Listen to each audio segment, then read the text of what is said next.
Hey, how you doing? Austin here. In this video, we're going to talk about Shiba Inu. We're going to talk about kind of the state of the union. This is my nighttime slash midnight update for you. It's most likely your breakfast update, your afternoon update, or wherever you're at in the globe. I say this all the time, still amazed that you guys are global. In fact, drop in the comments below. Would love to hear where you're from. It's always cool for me just to see where you guys are at in the world, and I've been doing this for a while now, but I'm still amazed that I have a global audience. By the way, thank you for giving me a voice in this crazy world, and I truly appreciate you. This video is for entertainment purposes only. And I just want to say genuinely, truly, thank you. Thank you for supporting me, supporting my channel, supporting my videos, and thank you for the support of everything that you guys have given me. I want you guys to know that it's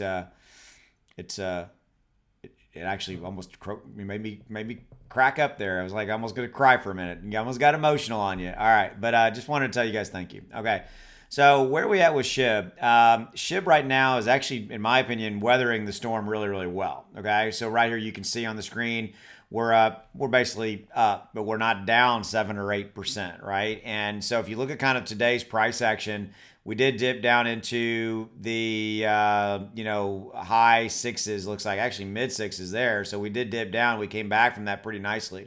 Volume's down just a little bit, which is not overly surprising to me. I think we've got a lot of money leaving the market, right? The overall market today had what I thought was beginning to look like a little bitty mini flash crash happening to it. There was a point where the overall market was down about 7 or 8%, and Ethereum touched into the 27 range. Bitcoin hit 40,000. Cardano went below $2, $1.90 range, give or take, something like that. And everything else just kind of was looking like we were getting to really bleed again, right? And so I'm assuming that you know that what is happening kind of globally, but if not, I'm going to give you a real quick snapshot of what's going on, and frankly, kind of your exposure and risk still associated with that. Okay, so we still have the evolving situation in China with China Evergrande company and them defaulting, but potentially defaulting on their $2 trillion debt to their shareholders. They've come out and publicly stated that they basically just don't have the money,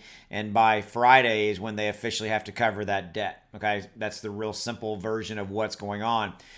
They're mostly going to default, but now we know that it's Friday, right? It's Friday when this is going to happen. So I think that the market's going to continue to be down. I think the market's going to continue to kind of languish and be where it's at. So if you're looking at kind of buying opportunities and things like that, you might want to take a look at maybe buying some positions this week. I mean, again, you've already seen Ethereum down, etc. By the way, I have my Patreon links in the description below if you don't already know about this. If you're interested, it's $20 to join. I keep it as cheap as possible. You get help from me with your portfolio. You get access to my inner circle. You can see my portfolio, everything like that. You get access to my Discord. And again, I would love to help you if you need the help. So links are in the description below if you're interested in that. Okay, back to kind of where I was talking about was back to this China Evergrande company. There was a situation that played out, and it looks like it's kind of been put to bed, so to speak. Is that there was a lot of fear that that USD Tether, the Tether was going to get wrapped up and caught up in this defaulting because there was the fear that China Evergrande had issued a lot of commercial paper related to Tether, and that has been put to bed and put to rest by Tether themselves. They've come out and said, hey, they don't own any of our commercial paper, anything like that. You're like, what does this have to do with Shib, Austin? Well, here's what it has to do with Shiba. As long as the overall markets are going to continue to languish and kind of continue with what's going on, we're going to continue to be in this spot right here, right now. And I do like where Shib is at in relation to the overall market. Not expecting it to move, not expecting it to really do anything. In fact, if you look at the trading view chart, we're kind of doing this pattern, which frankly, it's okay. It is what it is right now. This is a short-term problem that we're dealing with in the overall markets. I think we're going to continue to see this play out.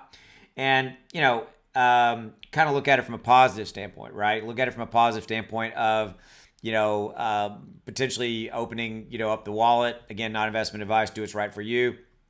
I've added, I bought a bunch of Ethereum today. I've definitely added to some of my bags and some of my holdings. So I just think that there's definitely some opportunities here. I've got other videos on my channel. There's a couple I did today where there's definitely some buying the dip opportunities. And so check out some of the videos I put up on my channel today if you want to go check out some of those. I did couple of things, talking about some particular cryptos that are really interesting right now, things of that nature. Also, if you want more meat around that bone of kind of like what was the real reason for the crash, I'm going to link to a video at the very end of this video that explains everything in detail of, why the crash happened yesterday, kind of some of the overall risk and exposure we still have out there. Okay. So that's really it. I just wanted to kind of bring you guys a State of the Union related to Shib. Overall, right here, right now, we're basically flat, a little bit up, and just kind of trading water. All right. So with all that said, again, thank you for your support. I'm about to head off to bed. So for me, it's good night, and I'll see you later, and I'll see you guys tomorrow. Take it easy. Be good. Be well.